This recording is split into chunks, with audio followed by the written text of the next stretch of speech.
Kenapa tak boleh menghina ni? Kita nampak hari-hari pergi pekan ke di mana saja, di pasar, di mana-mana lah. Banyak orang yang nampaknya hina, pakaiannya hina, caranya hina, cakapnya hina. Hina-hina belaka. Maknanya kita pandang hina ni, maknanya kita pandang dia tu rendah daripada kita. Yang tu tak boleh rupanya. Pandang dia ni kenapa tak semayang? Boleh. Pandang dia ni kenapa cakap kotor? Boleh. Pandang dia kenapa terlibat dengan maksiat? Boleh. Tapi pandang hina dia lebih hina, lebih rendah daripada kita, tak boleh. Haram. Kenapa? Kita tidak tahu dia tu penghujungnya macam mana. Diri kita pun tak tahu. Sebab tu ada beberapa cerita yang telah diceritakan banyak kali oleh Tuan Guru dalam kitab-kitab. Kita kena ambil perhatian. Sebab kadang-kadang kita diberi pengalaman itu. Orang yang dulunya kita tengok seorang yang nakal, yang samseng, tiba-tiba boleh menjadi baik, hatta dinaikkan makam menjadi wali. Jadi kalau kita hinakan orang lain, kita muktamadkan bahawa dia ni memang hina, lebih hina lagi daripada aku pun tak pernah macam itu. Bermakna kita telah mendahului Allah. Kita telah menuhankan diri. Sebab kita buat keputusan, aku lagi baik daripada dia, confirm. Dia menuhankan diri dia, maka berlakulah syirik. Bila mati masuk neraka, buat dosa besar. Jadi tak boleh menghinakan orang lain, tak boleh. Nampak dia tak semayang, hina benar orang tak semayang ni. Itu tak apa, tegur dia. Kamu tahu tak orang tak semayang ni hina, lebih hina lagi daripada air kencing anjing tu. Cakap macam tu tak apa dengan nasihat dia. Tapi jangan ingat kita lagi baik daripada dia. Kita ini penasihat, kita ini da'i, pendakwah. Kita bukannya penghukum. Kita mana tahu. Kadang-kadang dengan sebab dia tadi yang terlibat dengan dosa yang banyak tadi, kita tahu dia, maka tugas kita menyelamatkan dia. Kita jadi penyelamat. Bukan nak tambah-tambah hina dia. Kena faham ni. Ini kalau orang nak jadi wali. Ini ceritanya kalau orang tadi nak dapat darjat pemberi syafaat. Mana ada orang yang berdosa, bergelumang dengan dosa, tiba-tiba nak bagi syafaat pada orang lain? Boleh ke? Sebab itu Nabi Ibrahim pun, aku pun ada dosa. Nabi Nuh kata aku pun ada dosa. Padahal tidak dosa. Dia orang maksum, tapi dia rasa di padang mahsyar tu menggeletar dia orang. Dia orang rasa ada dosa, dia orang rasa buat dosa. Nabi Ibrahim rasa ada dosa, padahal tak ada. Jadi dia orang pun sendiri merasakan ada tak layak untuk memberi syafaat. Tiba macam kita ni bukan Nabi ni. Jadi kita tak boleh perasan baik. Biar kita perasan kita jahat, biar kita orang kata kita jahat, biar kita bergembira dengan pangkat orang kata kita jahat, itu kita seronok, lega. Sebab itu nak jadi wali. Wali ni apa? Wali ni. Wali ni orang yang lebih mudah, lebih cepat masuk syurga. Kerana bagi wali-wali yang istiqamah perasaan dia, orang puji dengan orang hina dia sama. Engkau puji aku ke kau hina, sama je, tak ada beza. Bagi kita ni ada beza. Orang puji lain, orang hina lain. Tak seronok orang hina ni, kecil hati. Tapi dah sampai makam wali istiqamah, la tahzan, mereka tidak berduka cita. Mereka inna awliya Allah la khaufun alaihim wa la hum yahzanun. Mereka tidak berduka cita dengan benda-benda dunia. Kau katalah kat dia, kau buatlah apa-apa, dia orang okey je. Sebab Allah menyembunyikan kehadiran wali. Rupa wali. Allah menyembunyikan kehadiran wali pada hamba-hambanya. Boleh jadi orang yang engkau pandang sebelah mata itu adalah salah seorang wali atau kekasih Allah. Yang kita hina kutuk dia rupanya wali kita, tak nampak. Mungkin pakai baju buruk, perangai dia nampak macam tak elok, kita rasa orang yang perempuan ni susah. Ini bukan wali. Rupanya wali kekasih Allah. Cuma kita tak boleh rasa diri kita. Diri kita ni bagus. Aku tengok, aku cari juga. Tiap malam aku kaji, lepas semayang sunat aku kaji, renung-renung aku kaji apa kelemahan aku lagi, apa dosa aku. Tak nampak pun Ustaz. Tak nampak. Dia nampak diri dia bagus saja.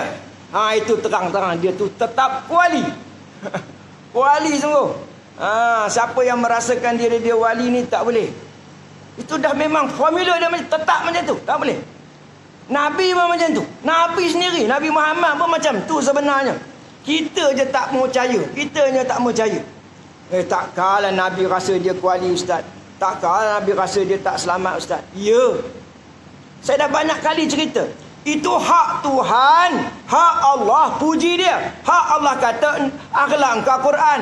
Allah yang puji dia, kata dia ahli syurga yang pertama, ketua kepada para malaikat lagi, ketua dengan malaikat pun dia lebih tinggi darjatnya lagi. Segala-gala Nabi Muhammad. Itu hak dia, hak Allah. Tapi aku bukan Tuhan, aku hamba. Apa makna hamba? Kena mengekalkan rasa hamba lah. Aku pun tak boleh beramal kalau Tuhan tak izin. Aku pun ada mukjizat kalau dia tak izin. Apa pun tak boleh. Dia kena rasa macam tu. Jadi dia yang paling kenal akan Allah, paling makrifat dengan Allah, maka dia rasa diri dia paling tak selamat. Walau macam mana pun, di tengah-tengah padang mahsyar tetap dia ummati. Walaupun dia rasa dia yang paling bimbang, paling takut, tapi di mulutnya nak juga selamat. Tak nak juga masuk surga selagi umat dia belum selamat. Tu Nabi Muhammad. Wah, dahsyat kalau kita baca, boleh menangis. Boleh menangis seminggu kalau kita diberi rasa. Kalau tak diberi rasa, biasalah, boleh ceritalah. Kalau diberi rasa, kita boleh menangis, mengenangkan hebat dahsyatnya. Baiknya Nabi tu patut sangatlah jadi Nabi. Allahu Akbar. Engkau juga jangan sekali-kali meremehkan perbuatan maksiat. Meremehkan, alah dosa kecil boleh ampun. Jangan meremehkan. Kenapa? Kerana Allah Subhanahu wa taala menyembunyikan murkanya dalam perbuatan-perbuatan maksiat. Ada dalam 1000 maksiat, ada satu perkara maksiat yang kita anggap remeh, kita anggap kecil, rupa di situlah kemarahan Allah Subhanahu wa taala. Allah boleh buat macam tu. Dia boleh kenakan kita macam dia sangat marah, maka dia beri hukuman yang dahsyat. Padahal bagi kita tu kecil je. Itulah yang disebut sekiranya kita ada 1000 dosa besar. 1000 dosa besar, berzina, entah apa benda lagi lah. Tiba-tiba Allah ampunkan semua dosa besar. Jadi benda tu dah jadi kecil, dah jadi tak ada apalah. Dia dah ampunkan semua dosa. Tetapi 1000 dosa-dosa kecil, atau satu je dosa kecil yang ada pada kita ni, kita tengok kaji tak ada dosa satu kecil ni, kecil sangat, satu je. Tetapi orang mukmin, orang yang bertakwa, bimbang hatinya sangat-sangat. Kalaulah Allah tak ampunkan dosa yang kecil tadi, maka murkanya datang, masuk neraka. Jadi kalau kerana dosa kecil tu masuk neraka, dah jadi cerita besar lah.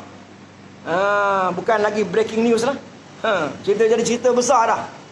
Sebab satu dosa kecil masuk neraka macam selama-lamanya.